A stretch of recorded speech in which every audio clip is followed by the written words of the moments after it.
बहुत समय पहले की बात है। एक छोटे से राज्य में एक राजा राज करता था। वह राजा बहुत ही परिश्रमी और न्यायप्रिय था। वह हमेशा अपने राज्य के लोगों की भलाई के बारे में सोचता था और उनके लिए हर संभव प्रयास करता था। परंतु राजा के मन में एक दुविधा थी। उसे लगता था कि वह अपने जीवन में कुछ बड़ा नहीं कर पाया है और उसे इस बात से दुख होता था। एक दिन राजा अपने राजमहल के बगीचे में बैठा था और गहरे विचारों में डूबा हुआ था। तभी एक बूढ़ा साधु वहां आया और राजा से पूछा, राजन, तुम इतने चिंतित क्यों हो? राजा ने अपनी समस्या साधु को बताई। मुझे लगता है कि मैंने अपने जीवन में कुछ खास नहीं किया है।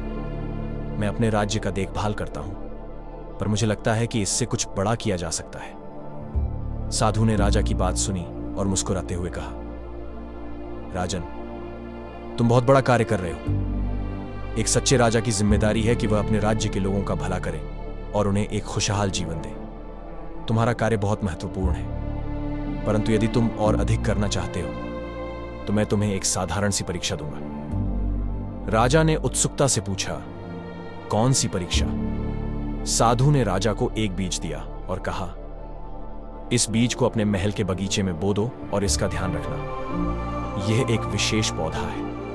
जब यह पौधा बड़ा होगा तो तुम्हें अपने जीवन की सबसे बड़ी सच्चाई का ज्ञान होगा। राजा ने वैसा ही किया जैसा साधु ने कहा था। उसने बीज को बगीचे में बो दिया और हर दिन उसका ध्यान रखने लगा। समय बीतता गया, परंतु पौधा बढ़ने का नाम नहीं ले रहा था। राजा निराश होने लगा, परंतु उसने हार नहीं मानी। वह लगातार पौधे की देखभाल करता रहा। कई महीने बीतने के बाद भी पौधा नहीं उगा।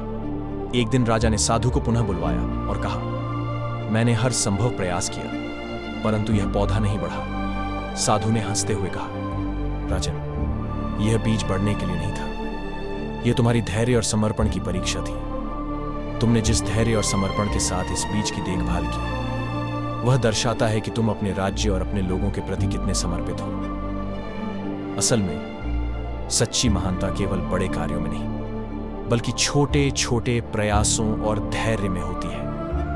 राजा को अपनी गलती का एहसास हुआ। उसने समझा कि उसके द्वारा किए जा रहे छोटे छोटे कार्य ही उसे एक महान राजा बनाते हैं। उसे यह भी समझ आया कि सच्ची सफलता धैर्य, समर्पण और निरंतर प्रयास से मिलती है। इस घटना के बाद राजा ने अपने राज्य की सेवा और भी अधिक निष्ठा के साथ की। उसके राज्य में सुख शांति बढ़ी और वह अपने लोगों के बीच एक आदर्श राजा के रूप में पहचाना जाने लगा। सिख, सच्ची सफलता धैर्य और समर्पण से मिलती है। बड़े कार्य करने के लिए हमेशा कुछ असाधारण करने की आवश्यकता नहीं होती। छोटे छोटे प्रयास भी बड़ी सफलता की ओर ले जाते हैं।